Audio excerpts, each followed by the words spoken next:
Halo pemirsa, selamat berjumpa kembali dengan saya Argo Pratomo Nugroho. Kali ini lagi saya bertemu dengan Ketua Peradi Sleman versi Luhut Pangaribuan Doktor Mas Dr. SH MH. Kali ini saya ingin melanjutkan perbincangan tentang disertasi Mas Iwan yang beberapa waktu yang lalu sudah saya rilis juga. Saya ingin lebih mendalam lagi yang kaitannya dengan disertasinya Mas Iwan. Selamat berjumpa Mas Bro. Ya, selamat jumpa lagi Bang. Mas Iwan, ini saya masih belum puas dengan yang kemarin kita ungkapkan kepada masyarakat tentang disertasi Anda yang kaitannya dengan klite. Karena kan klite ini kan memang sangat potensinya sangat besar sekali ini nanti terjadi dalam masyarakat kita ini.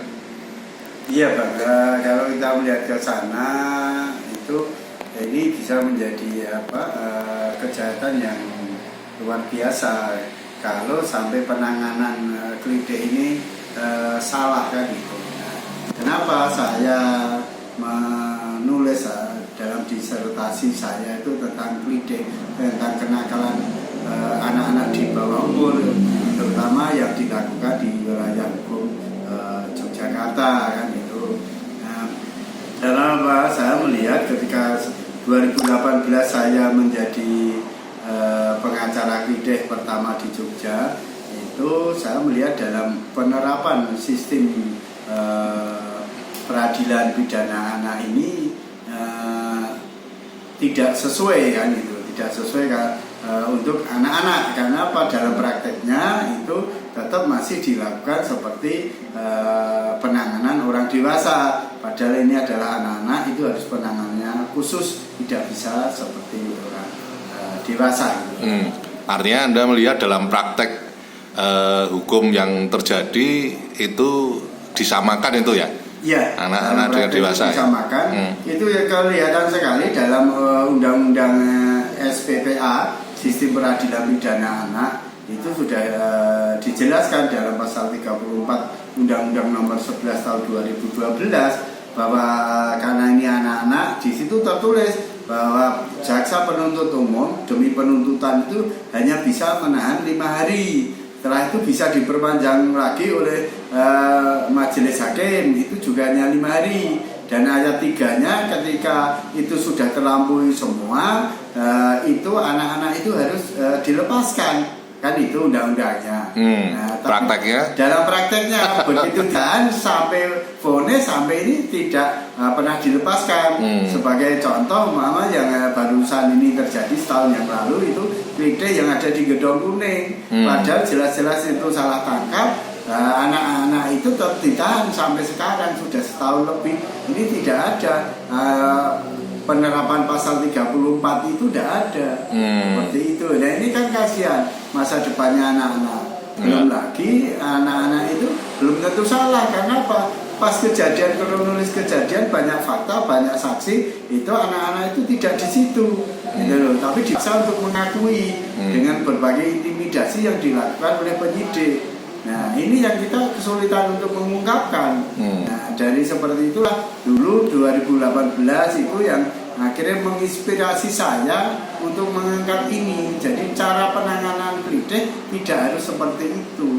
Dan untuk itu biar teman-teman penegak hukum yang menjalankan undang-undang itu paham, maka pasal-pasal itu harus dirubah yang sedetail-detailnya sekali sehingga para penegak hukum ini bisa memahami dan tidak salah tafsir lagi ya. Dan di tataran praktek itu bisa langsung diterapkan itu ya? Iya, itu harus itu. Karena apa? Penegak hukum ini kan berjalan berdasarkan aturan. Nah, karena aturan itu tapi penegak hukum sendiri salah dalam menafsirkan, akhirnya kan ini hukum ini menjadi gelap. Untuk para pencari keadilan ini akhirnya jadi tanda tanya besar kan gitu. Artinya akhirnya yang jadi korban anak-anak kita sendiri juga. Iya, itu ya? anak-anak itu akan menjadi korban, dan kita tahu bahwa anak-anak ini adalah asetnya bangsa, yang di kemudian hari anak-anak ini akan memimpin bangsa ini. Nah, kalau sekarang aset itu aja sudah dirusak, lah bagaimana lagi ke depannya anak-anak ini akan menjadi pemimpin? Jadi apa yang dicita-citakan oleh Godfather kita, taruhlah Bapak Insinyur Soekarno dulu pernah punya sembahyang, beri aku 10 pemuda yang revolusioner, akan aku goncang dunia ini. Nah, ini pemudanya yang mana yang progresif dan revolusioner? Kalau seperti ini aja sudah dirusak, lah kapan Indonesia akan menggoncang dunia? Padahal kita paham, kita tahu dunia itu tergoncang oleh Indonesia. Ketika waktu itu Presiden Soeharto memimpin KTT non-blok, itu benar sudah menggoncang dunia. Ya. Nah, sekarang diikuti oleh Pak Jokowi. Dia menjadi ketua juga untuk gerakan G20. Ini kan dunia sudah tercengang. Ya. Ketika ada peristiwa konflik di Timur Tengah, beliau Pak Jokowi juga menjadi penengah. Ini kan udah itu bukti dari dulu apa yang dikatakan oleh Bung Karno, bahwa beri aku 10 pemuda yang progresif dan revolusioner, itu benar-benar terjadi, bukan hanya isapan jempol atau bualan semata, tapi ini memang benar-benar nyata. Nah, kalau kita sekarang tidak menyelamatkan anak-anak bangsa ini itu ke depannya, nah siapa lagi yang akan menyelamatkan anak-anak itu, Pak?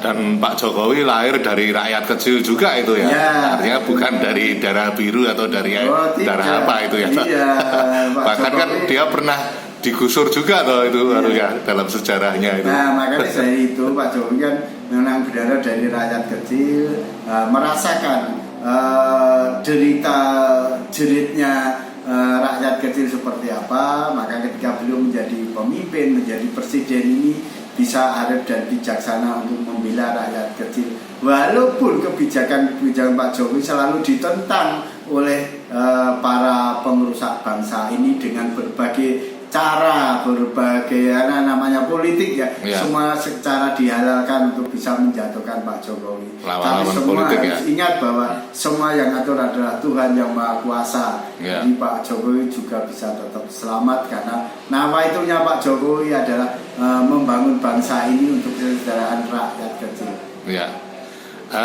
Kalau disertasi Anda itu rekomendasinya apa, Mas? Itu saya merekomendasikan dalam disertasi saya, novelty saya itu adalah tadi untuk yang perubahan pasal-pasal dan undang-undang perlindungan anak, Undang-Undang Nomor 11 Tahun 2012 itu harus ada revisi yang disesuaikan dengan keadaan yang ada saat ini. Tapi yang terpenting sekali adalah bahwa dalam menangani anak-anak yang bermasalah dengan hukum itu tidak harus diterapkan seperti hukuman orang dewasa. Tapi anak-anak itu karena namanya anak-anak masih butuh bimbingan, disitulah kita memberikan bimbingan dengan penuh kasih sayang, sehingga secara psikologi anak itu tetap baik, sehingga dengan psikologi yang baik dan hati anak itu yang baik, mereka akan tumbuh menjadi anak-anak yang baik, yang kelak di kemudian hari bisa memimpin bangsa ini juga dengan baik dan arif bijaksana.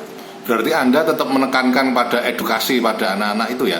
Iya, itu kita terapkan ke situ, karena memang anak-anak ini kan butuh edukasi. Anak-anak ini butuh jati diri. Maka kita harus menuntut untuk anak-anak itu belajar yang benar, menjati diri juga yang positif, yang kelak di kemudian hari menjadi bekal anak-anak itu ketika anak-anak itu dewasa dan memimpin bangsa ini. Terakhir, Mas, harapan Anda ke depan nanti, karena kan seperti tadi saya katakan potensi kasus klide ini kan tidak hanya di Jogja, di seluruh Indonesia. Saya yakin kan potensinya sangat besar nanti seiring dengan kemajuan zaman. Ini harapan Anda seperti apa itu? Ya, harapan saya seperti apa yang saya disertasi saya, bahwa tanggung jawab anak ini kompleks, tidak hanya orang tua. Ya memang pertama adalah tanggung jawab itu orang tua, lingkungan. Nah, lingkungan tidak lepas adalah tokoh agama. Sehingga saya harapkan orang tua itu juga bisa memberi contoh hidup yang harmonis, sehingga anak-anak melihatnya pun demikian. Juga para tokoh agama bisa menanamkan keimanan. Akhirnya akhlak itu terbentuk, sehingga ketika akhlak itu terbentuk, anak-anak itu tidak akan terjerumus dalam dosa.